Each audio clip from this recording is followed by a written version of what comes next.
উপযুক্ত মেয়েকে অস্ট্রেলিয়া পাঠিয়ে দিতে পারলে বাপের ভাগ্য।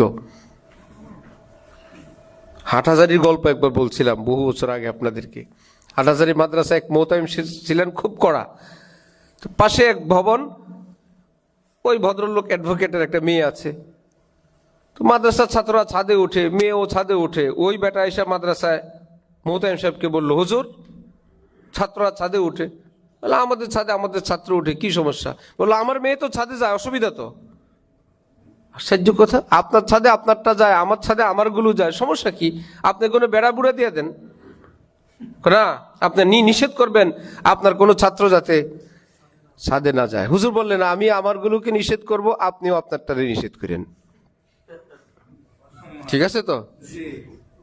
কিছুদিন পর আবার আসছে ওই বেটা, বলে হুজুর আপনার ছাত্ররা আবার ছাদে গেছে, আমারগুলো হুকুম অমান্য করে যদি যায় আর আপনারটা যদি হুকুম মানে, অসুবিধা তো নেই,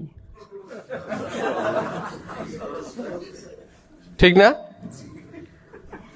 আমারগুলো যদি হুকুম অমান্য করে ছাদে গেলই, আর আপনারটা যদি হুকুম মানে না গেল, আর কোনো অসুবিধা আছে? হুজুর এটাই তো, আমারটা তো কথা শুনে না, আমারটা কথা। এই জন্য আইন মানতে হবে কার? মাদ্রাসাওয়ালাদের।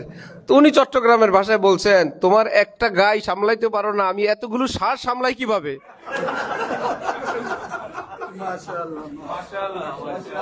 সেমরি সামলাইতে পারো না, এতগুলো উপযুক্ত ছেলে সামলাই কিভাবে? না, তারটা যুক্তি আছে, আমাদেরটা যুক্তি নেই।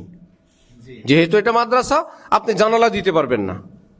আশ্চর্য কথা, আমার জায়গায় আমি মাদ্রাসা করব, তোমার সমস্যা হইলে তোমার সাইড তুমি বন্ধ করো না, আমার সাইড খোলা থাকবে, আপনারটা বন্ধ করতে হবে। এটাই আইন। প্রয়োজনে সমাজের 10 জন নিয়ে আসবে, একটা অসভ্য আর বাকিগুলো হলো সহকারী অসভ্য, সবাই এসে বলবে হ্যাঁ হুজুর এই পাশ বন্ধ করে দেন, এখানে ফ্যামিলি বাসা। ভাই ফ্যামিলি বাসা, তুমি তোমার এই সাইড বন্ধ করো, বাকি তিন দিক খোলা আছে, খোলো না, হবে না।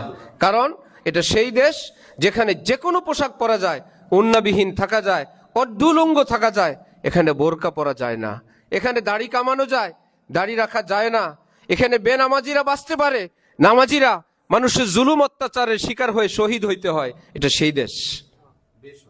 নামাজ পড়লে তোমাকে শাহাদাত বরণ করতে হবে।